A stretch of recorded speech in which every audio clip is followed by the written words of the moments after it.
हरे Krishna everyone. आज मैं बता रही हूँ अटैचमेंट, लगाव या बहुत ज़्यादा किसी पे ट्रस्ट करना, किसी भी सिचुएशन, किसी भी फील्ड, किसी भी उससे लगाव होना। तो अगर राइट वे में अगर आप जा रहे हैं, सही दिशा में जा रहे हैं, आपका अटैचमेंट है, लगाव है, तब तो आप बिल्कुल सक्सेस और सफलता की राह पर चल रहे हैं। लेकिन अगर वो किसी गलत वे पर है, आपको समझ में नहीं आ रहा है, तो हो सकता है आप बहुत बड़े नुकसान का सामना भी कर सकते हैं। अटैचमेंट किसी भी तरह का हो सकता है, किसी व्यक्ति विशेष, वस्तु, कोई भी आधुनिक वर्ड की चीज़ें, अपने काम के प्रति। तो लगाव अच्छा भी है और बुरा भी है, नुकसान भी दे सकता है। तो हमेशा हमें अपनी उस परिस्थिति को समझ के चलना चाहिए। अगर एक हम बराबर जितना हमें दे रहे हैं, हमें उस चीज़ से हमें मिल रहा है कि नहीं, चाहे वो जॉब हो, कैरियर हो, स्टूडेंट लाइफ हो, हम किसी कंपटीशन एग्ज़ाम की तैयारी कर रहे हैं, हम बार बार अगर उसमें असफल हो रहे हैं, हमको उतना मिल पा रहा है कि नहीं मिल पा रहा है, या व्यक्ति विशेष है, हम किसी के लिए बहुत कुछ कर रहे हैं लेकिन कोई हमारी वैल्यू को नहीं समझ रहा है, तो ये भी एक तरह का वो है कि हमें उतना बदले में मिल रहा है कि नहीं मिल रहा है। तो फिर यहाँ पे ये होता है अपना रास्ता चेंज करने के लिए, नहीं तो हम किसी भी बहुत बड़े सदमे या किसी भी बहुत बड़े लॉस का सामना कर सकते हैं।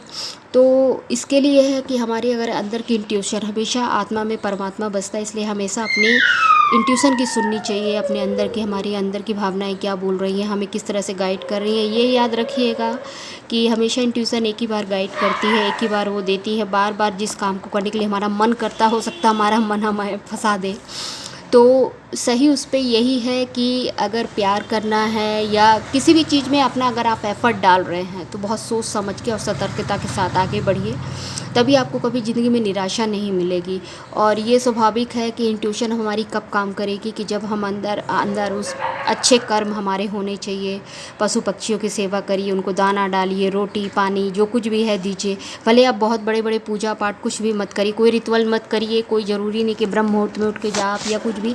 लेकिन अगर आप बेजुबानों की मदद करते हैं, जो नीडी लोग हैं उनकी मदद करते हैं, तो बेशक है कि आपका ये कर्म किसी पूजा से कम नहीं है। और जब हम अच्छे कर्म करने लगते हैं और थोड़ा बहुत करते हैं, अच्छी सोच रखते हैं, पॉजिटिव, तो हमारे अंदर अपने आप पॉजिटिव सोच आती है। हम अच्छे मैं मार्ग की तरफ मैं कहूँगी कि हम अग्रसर होने लगते हैं। तो अटैचमेंट को समझिए, आपका अटैचमेंट या लगाव आपका किस तरह की चीज़ों से है, तो उस चीज़ को समझना चाहिए। कभी भी बहुत ज़्यादा अटैचमेंट अगर किसी चीज़ से लगाव है तो आपको नुकसान, हेल्थ इशू हो सकता है, किसी भी तरह का मेंटल इशू हो सकता है, कुछ भी हो सकता है। इसलिए किसी भी तरह अटैचमेंट को है उसको समझिए और एक लिमिट तक किसी भी काम को करने और उसमें आगे बढ़ने, उस चीज़ को साथ में लेकर के चलने की ज़रूरत है। अगर आप हद से ज़्यादा कर रहे हैं किसी भी चीज़ को, चाहे वो पूजा पाठ हो, चाहे वो जॉब में हो, क्या हद से ज़्यादा अगर आप कर रहे हैं तो आपको नुकसान सहना पड़ेगा। इसलिए किसी भी चीज़ से थोड़ा सा प्रैक्टिकल रहे तो ज़्यादा अच्छा है। बहुत ज़्यादा अटैचमेंट नहीं होना चाहिए, नहीं तो हो सकता है हमें आगे चल के हमें उस नुकसान को उठाना पड़ जाए। तो किसी भी तरह का हो, हमेशा एक लिमिट तक, क्योंकि जैसे जैसे समय परिवर्तन होता है, जैसे दिन के बाद रात, सुख के बाद दुख, शाम दोपहर शाम होती है, इस तरह से हमारी ज़िंदगी की भी हर चीज़ है, उसमें परिवर्तन ज़रूरी है। अगर हम किसी एक ही चीज़ को लेके फंसे रहे, हम ज़्यादा काम ही करते रहेंगे, हमें हेल्थ इशू आ जाएगा, हम बाकी चीज़ों पे ध्यान नहीं दे पाएंगे, हम बाकी चीज़ों को नहीं कर पाएंगे। और अगर हम स्टूडेंट पूरा दिन पढ़ाई करते रहेंगे तो ये सब चीज़ें हमारे जीवन में बहुत इफ़ेक्ट डालती हैं। इसलिए हमेशा अटैचमेंट, लगाव को एक सीमा तक ही, एक अपने कर्म तक ही निर्धारित रखना चाहिए, उसको वहीं तक करना चाहिए। जय श्री राधे कृष्ण।